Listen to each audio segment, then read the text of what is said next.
2-0 for Manchester United. That victory definitely boosting their hopes for what's ahead.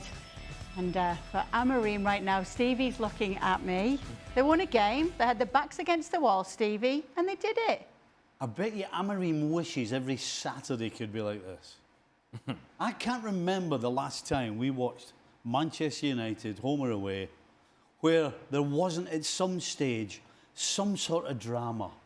Whether it's giving a lead away, or whether it's a comeback, or whether it's just rubbish. I mean, for the first time ever I can remember in recent memory, there's nothing to say about this Man United side. It was comfortable. As soon as Mount scored, they never looked in any danger. In fact, for me, Le Mans looked... I know it's tough to call it on this game, but a couple of times Le Mans came for crosses. Boy, he just looked as though he'd been there all his life. So I've got nothing to say about this performance other than it was comfortable. It's how it should be for Manchester United team playing at Old Trafford against a team like Sunderland. Job done, no panic, no drama. Move along to the next game. I have something to say about Manchester United then. They were really good today. They were really good. The first 45 minutes were impressive from Manchester United. Now, it's a low bar where we're starting from Manchester United, and so any step forward seems like a lot, seems like a leap. But they were really good. They were in control of the game. The game was played at the pace they wanted. You have players like Casemiro just comfortably knocking the ball around. Bruno Fernandes getting himself in really good positions in the attack. Of course, Mount gets the opportunity to play. He scores a good goal, and Bemo was always active down the right-hand side. And look, I think there are reasons to build from this performance and feel good about Manchester United. And to your point about Le Mans coming off his line, there was a moment in the first half where Old Trafford, the whole stadium, got excited about the fact that he came out for a cross, won it without any sort of concern, brought the ball down, caught it. Yeah, what he does in training all the time. Basically, it's a warm-up move. If you look at goalkeepers and what they do ahead of games, they do this all the time. And he did what he's done thousands of times in his life, and Old Trafford was, yes, we got a goalkeeper. Any hope is great hope for the guys. Well, that's what I'm saying. We got ourselves a goalkeeper. We got ourselves a guy that seems to know exactly what he wants to do, and that, I think, permeates confidence through the rest of the team. I thought it was a really good performance from Manchester United. Now, for once, Ali Moreno is glass half full here, Don. Stevie Nicol, glass half empty for sure. Where are you on this? I'll tell you where I am. When Liverpool beat them 5-0 in a fortnight's time, and then we'll be, it's Eric Ten Hag syndrome again. Yeah, it was a banker. It was a banker for Man United. Sunderland have got so many injuries. It was a banker home win. As Stevie said, there's nothing to say. Good performance, move on. They'll be tested when they play Liverpool at Anfield next game after the international break. That's the true test. That's the true test of how far they've actually come. You cannot judge a goalkeeper and you can't judge a side on one performance. It was a good one. And I think we'll all give Man United their flowers and say, yeah, well done. But the test is going to come against Anfield, against Liverpool. This was a big win for Amorim, though, Frank.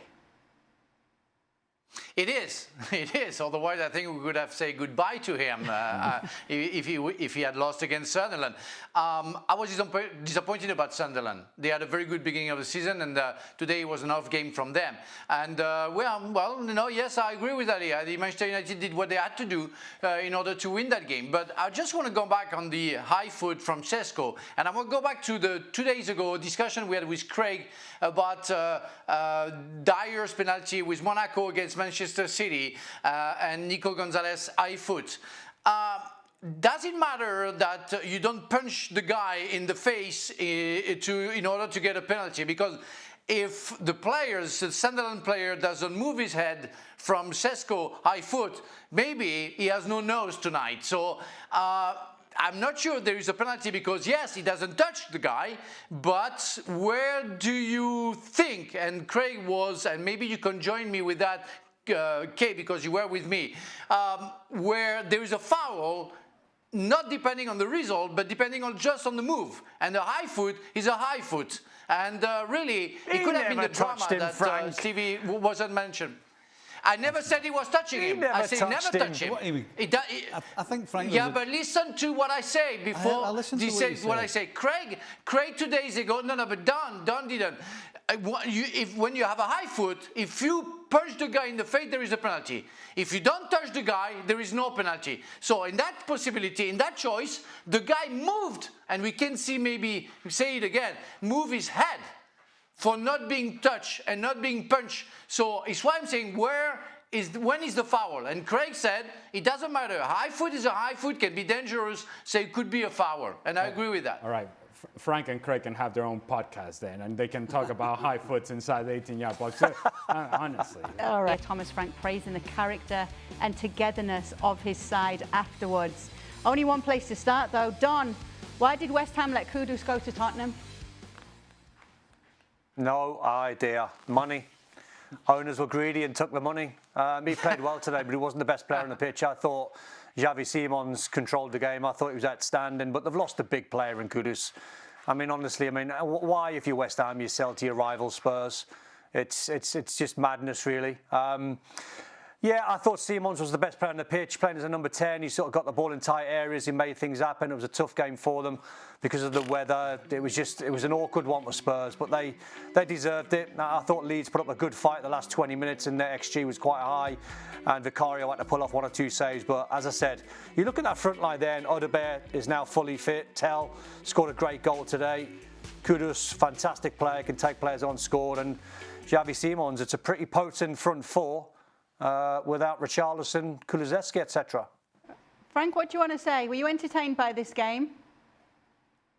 Oh my God, yes. A perfect English game. You had the wind, you had the rain, you had the sun for 10 minutes, then you had the wind, then you had the rain, then you had the sun for 10 minutes. That was perfect. And the two teams, really, I enjoyed. It was like when I was playing, when I was watching Leeds at Ellen Road, it was a nightmare. But really, Tottenham Spurs, I was really impressed today, and not so much by Xavi Simons, but more by Kudus, because Kudus, I think, is the top of the top. But that was hard for Spurs, but they managed to win that game. Vicario made a great save at the end, but what an entertaining game. That was great to see Leeds coming back, and I know it's hard, but hopefully they're gonna stay in the Premier League, and they're gonna save their position.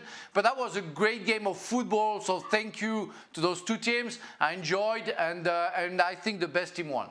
Frank loved that one. Yes, he'll be watching it again tonight, and it's full 90 minutes, its entirety. Well, good luck Make with that. sure to be with us tomorrow, ESPN FC, to look back on all the day's action on Sunday, including Barcelona away to Sevilla.